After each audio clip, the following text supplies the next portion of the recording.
Shalom, when instead of souls by giving no praise to Yahweh, Ba'ashem Yahushua, Ba'ashem Kakadash, double honors to the Apostle Great Most, and honors to brothers doing the work of the Most High in truth and in sincerity.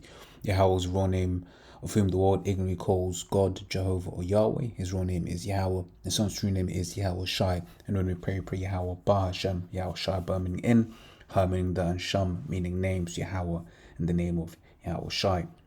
Saw this one, heard this term in a video that I was watching earlier on today, and looked it up, and it was the person that originally said strategic ambiguity, or as I like to call it, lying. So I looked into it. So this is policy of deliberate ambiguity, or also known as strategic ambiguity. It says at the top here, has multiple issues. I did look for other ones before, but it's like they all go into like specific topics, i.e. America and Taiwan, whereas it's just kind of wanted the background. So it says policy of deliberate ambiguity, also known as a policy of strategic ambiguity, strategic uncertainty, is the practice by a government of being intentionally ambiguous on certain aspects of its foreign policy. And really, if you look at Esau, he's like this with most of the things he says. Which is why one of the precepts that we got lined up, Psalm 55:21, he'll say one thing but really mean another. Okay, and he's been doing this since the garden, which is the first precept we're going to get also. It says, it may be useful if the country has contrary foreign and domestic policy goals, or if it wants to take advantage of risk aversion to abet a deterrent strategy, i.e. once again just lying. So it says and once again that's the thing with this Edomite, because it does list other countries here, but when you scroll, right, you basically see the majority of the article is Edomite nations, right, with the longest being for the United States of America. And this is just a small subset, and this is in reference to a geopolitical stance. However, the truth is, once again, that this is something that Esau practices in everything that he does. Continuing on, such a policy can be very risky, as it may cause misinterpretation of the intentions of a state, leading to actions that contradict the state's wishes.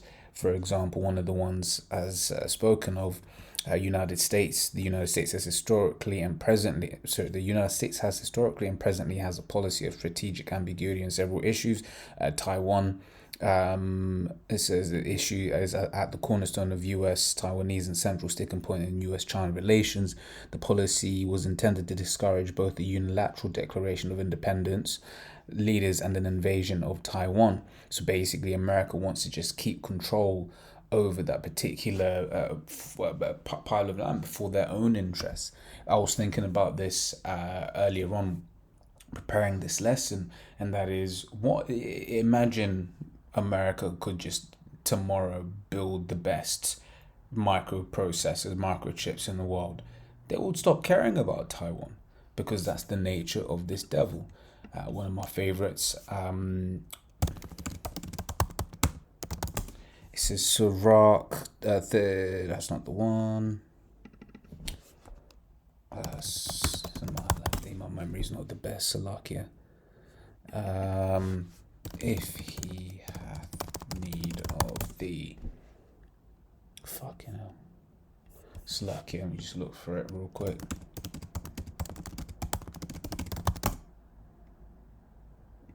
Yeah, 13, yeah. What's my wording? Maybe it's my wording. This is Sirach 13:4. It says, if thou be for his profit, he will use thee.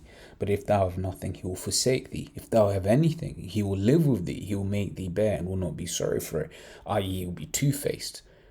He will be he will double speak.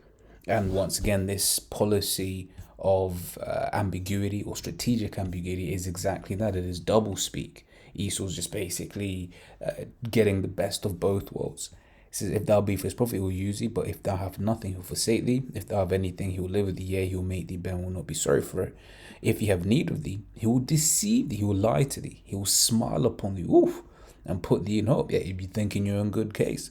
You once again in that particular example that was just given there.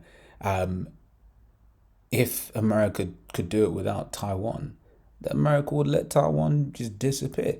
Which is why, for instance, you have other countries aggressing smaller nations, but those smaller nations have nothing of use to the Americas. Therefore, they won't say anything or do anything about it. So it says, if you have need of thee, he will deceive thee and smile upon thee and put thee in hope. He will speak thee fair and say, what wantest thou? Right? So he will whisper those sweet nothings up in your ear. All right, but really in his heart, what? It says, and he will shame thee by his meats until he have drawn thee dry thrice, twice or thrice. And at the last he will laugh thee to scorn afterward. When he seeth thee, he will forsake thee and shake his head at thee. Okay, and you can use this on a personal level. You can use it on on a global, on a geopolitical level. Because once again, that's what Esau does. He uses. Look at Gaddafi. Look at Gaddafi and his son. There's that picture of Gaddafi's son with Hillary Clinton, and then what was it? The next year or a few years afterwards, you basically have Hillary Clinton, going on the news saying we saw we saw he died, and then given that demonic Edomite laugh that she does.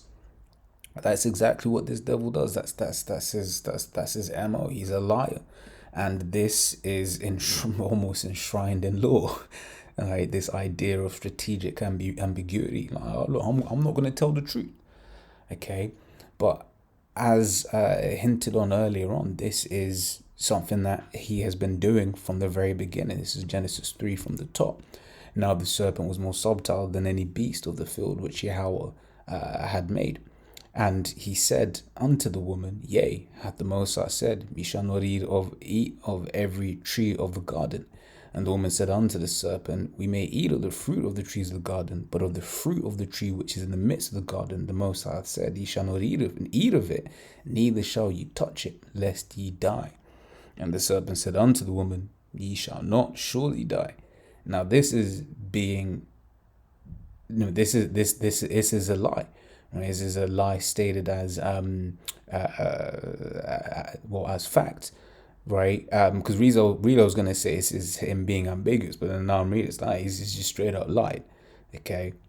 And that's his MO, which is why in John 8:44 it says this. Now, in this particular verse, Yahweh Shai is speaking to wicked Israelites, but he basically says, John 8:44, ye are of your father the devil, and the loss of your father you will do. So then he goes and says the kind of describes this man. Okay, he says he was a murderer from the beginning, and abode not in truth, because there's no truth in him. Right? Because Cain killed his brother Abel, and then what did he do? He lied about it. It says when he speaketh a lie, he speaketh of his own, for he is a liar and the father of it. So from the beginning, this man has been a liar. Right? Because here it says serpent. Oh, really? It's a spiritual, spiritually. This serpent represents these Edomites. Okay, telling half truths, telling incomplete truths. Okay, because in that moment, yeah, it's true. Eve didn't die, but she would. Okay. And that, once again, that's just how this man speaks. His double speaks. His Psalms 12:2 says, they speak vanity, everyone with his neighbor, with flattering lips, and with a double heart. And we know heart in the Hebrew, H3820, lab. It says, and with a double heart do they speak. So once again, this is this is this man. Okay. And that's it. Well, that double heart, that double mind. Okay, because he's always got an ulterior motive. This is Psalms 55:21. So the words of his mouth were smoother than butter, but war was in his heart. So once again, he'll come, he'll say the right thing, but he won't be clear. He'll tell you half the truth, right? Or he won't, speak on it at all, right? He'll just tell once again half the truth. He'll just say, we'll do what we have to do in regards to the Taiwan situation. We'll do what we have to do, right? But we don't. You don't know what it is that you have that they're saying they have to do, okay? But we all know what we all know what in his heart he wants to do, because it says this: his words were softer than oil, yet were they drawn swords. Right, so drawn swords and war in his heart. That's all this man ultimately can do. Where he lies and he kills. In fact, that's what it says.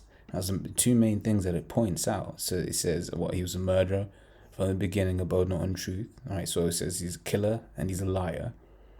Yeah, he's a killer and he's a liar. Okay. And that's this man's spirit. He's a killer and he's a liar, right? And once again, I said, when I heard this term, my eyes kind of lit up. I was like, oh shit, this man's actually got, it's actually almost enshrined in law that this is our stance. Oh, this is another one, right? This is Israel, right? Israel is deliberately ambiguous as to whether or not it possesses nuclear weapons, which everyone knows it does. Right, everyone knows it's got nuclear weapons. But yeah, that was that one. And then of course Sirach 12:10, never trust thine enemy, for like as iron rusteth, so is his wickedness. Though he humble himself and go crouch, and yet take good heed and beware of him. And thou shalt be unto him as if thou hast wiped a looking glass, and thou shalt know that his rust hath not been altogether wiped away. So when you, which once again, we can see through this devil. Right? We can see because scripture always say they should almost deceive the very elect, roughly paraphrasing, right? But the Most High has had mercy on us to open our eyes, right, to give us the ability to see through this Edomite's BS. Right? When Esau comes out with a new bit of propaganda, right, our default setting is just, what's this Edomite on now? Okay, right? How or how does this fit into prophecy, right? So anytime he says anything, we're always like, man, it's just the devil, right? Let me see. Yeah, it's pretty much the same thing, right? But yeah, this is the contrast, however. Okay, because in the kingdom isn't going to be like this. The kingdom isn't going to be a kingdom of, of where lying is just the normal thing. Scripture says in Sirach, the 10th chapter, that as the ruler of the city is such are all they that dwell therein, right? If you just looking for something,